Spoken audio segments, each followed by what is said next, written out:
আপনি মা কালীকে প্রিজন ভ্যানে তোলেন আর বাবরের নামে ধর্মীয় প্রতিষ্ঠান গড়ার জন্য আপনি 1000 পুলিশ দাঁড় করান।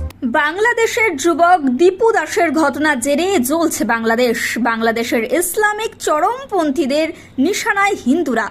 এই নিয়ে মমতাকে চরম বিঁধলেন শুভেন্দু অধিকারী।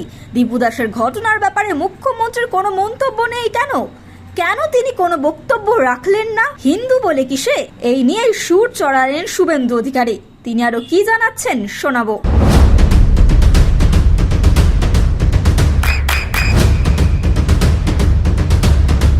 বৃষ্টিতে স্বস্তি। বৃষ্টি অ্যাকোয়া বিশুদ্ধ পানীয় জল। দীপু দাস বাংলাদেশের এক হিন্দু যুবক মিথ্যা প্রচার করে জ্যান্ত পুড়িয়ে দিয়েছে। মুখ্যমন্ত্রীর মুখ থেকে কোনো বক্তব্য নেই কেন? আমরা ঐক্যবদ্ধভাবে আপনাকে সরাবো। বাংলাদেশের জামাতি কালচার পশ্চিমবঙ্গে ঢুকছে, এতে ইসলামিক মৌলবাদ কট্টরপন্থীরা উৎসাহিত হচ্ছে। বাংলাদেশ পাকিস্তানে যে ধরনের অধিকার কেড়ে নেওয়া হয় পোশাক থেকে শুরু করে নানাভাবে, এই জিনিসও পশ্চিমবঙ্গে আমদানি করার চেষ্টা আপনি করছেন। তাই আপনি মা কালীকে প্রিজন ভ্যানে তুলতে পর্যন্ত ছাড় দেননি। আপনি আরবি সংস্কৃতিকে বাংলায় আনতে চান। আপনি আমাকে প্রত্যেকটা কর্মসূচিতে বাধা দেন। আর আজকে হুমায়ুন কবির বেলডাঙ্গাতে তার রাজনৈতিক দলের প্রকাশ করলো, তাকে অনুমতি নিতে হয়নি, 500 পুলিশ পাঠিয়েছেন। আপনি মা কালীকে প্রিজন ভ্যানে তোলেন আর বাবরের নামে ধর্মীয় প্রতিষ্ঠান গড়ার জন্য আপনি 1000 পুলিশ দাঁড় করান। আপনার মুখ থেকে সব কথা মানায় না। দীপু দাস বাংলাদেশের এক হিন্দু যুবক মিথ্যা প্রচার করে জ্যান্ত পুড়িয়ে দিয়েছে। মুখ্যমন্ত্রীর মুখ থেকে কোনো বক্তব্য নেই কেন? দীপু তো বাঙালি, দীপু তো গুজরাটি নয়, বিহারি নয়। আপনার একটা শব্দ নেই কেন? আপনি এখানে 50 মিনিট না 1 ঘন্টা মাঝে 20 মিনিট মাইক গন্ডগোল হয়েছিল, সেটাও ষড়যন্ত্র। কখনো বলছেন ষড়যন্ত্র আর কখনো বলছেন পুলিশ দেখে নেবে। সেখানে তো আপনি একবারও দীপু দাসের মর্মান্তিক ঘটনা নিয়ে মুখ খোলেননি। অতএব মানুষ দেখছে আপনি এবারে নির্বাচনে চুরি যাতে করতে না পারেন তার জন্য ইলেকশন কমিশন চেষ্টা করছে। আমরাও অধীর আগ্রহ অপেক্ষা করে আছি। গত লোকসভা ভোটে সব দফাতে আপনার লোকেরা ক্যামেরা বন্ধ করে ভোট করেছিল।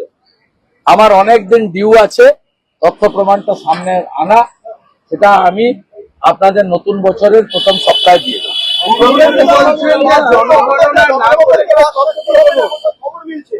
যদি তিনি রাজসাক্ষী হন তাহলে কি তৃণমূলের বিপদ আসন্ন? তৃণমূলের কি বিপদ আসন্ন? না, যদির উত্তর দেব না। রাজসাক্ষী হবেন? যদির উত্তর আমি দিতে পারবো না। হবেন কিনা উনি বলতে পারবেন, উনি বলতে পারবেন, আমি বলতে পারবো। আপনারা চেষ্টা করছেন, আপনারা মুখ্যমন্ত্রীর মধ্যে টাকা দিয়ে বিভাজন করার চেষ্টা করছেন। মুখ্যমন্ত্রী এবং মুখ্যমন্ত্রী বলেছেন আপনারা বিজেপির কথা বিভ্রান্ত হবেন না। বিজেপি যা করে সবই টাকা দিয়ে, আর উনি যা করেন সবকিছু ভালোবাসেন। উনার এই মিথ্যাচার অনেক মানুষ দেখেছে। উনি বরাবরই হিন্দুদের বিভক্ত করতে চান।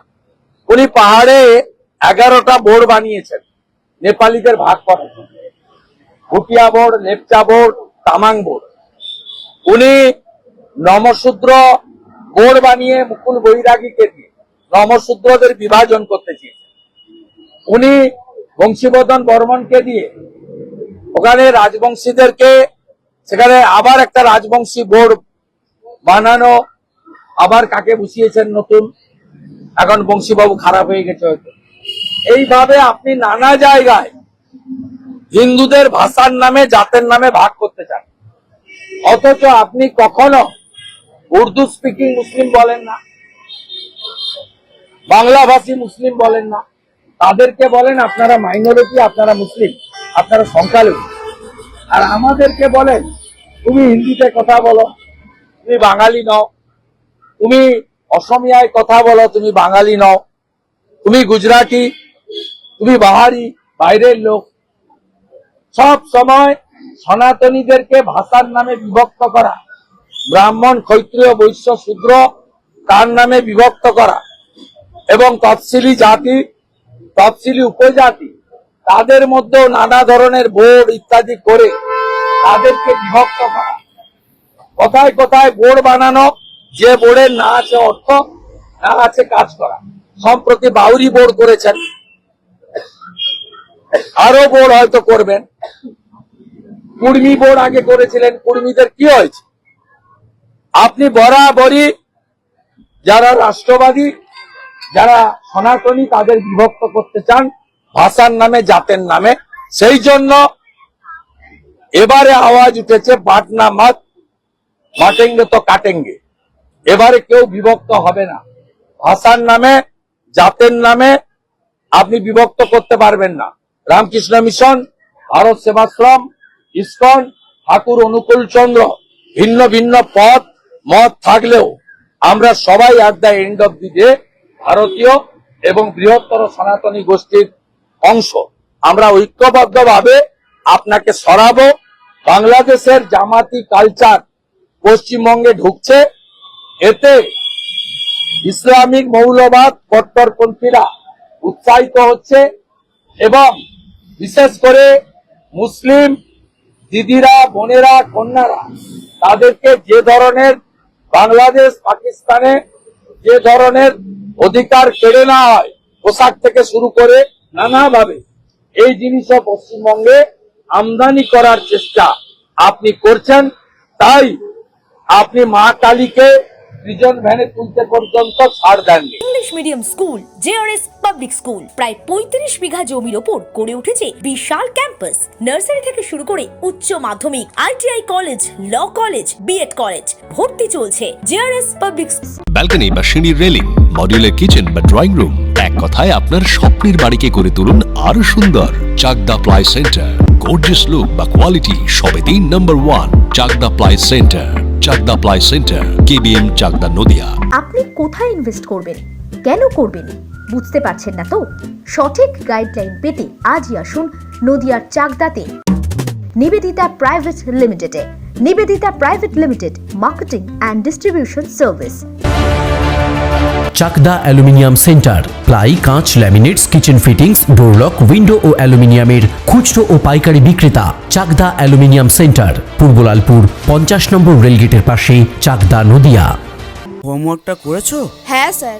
এ বাবা, ভুল করেছো কেন? চোখে কেমন ঝাপসা দেখছি, লিখতে আর পড়তে খুব সমস্যা হচ্ছে। চাকদার মডার্ন অপটিক্স থেকে ভালো চোখের ডাক্তার দেখিয়ে নাও। প্রতিদিন প্রকৃত চোখের ডাক্তার ও দৃষ্টি বিশেষজ্ঞ মডার্ন অপটিক্স, চাকদহে। স্যামসাং, জিও, রিয়েলমি, নদিয়ার একমাত্র অথরাইজড ডিস্ট্রিবিউটর ঘোষ কমিউনিকেশন, থানার মোড়, চাকদা।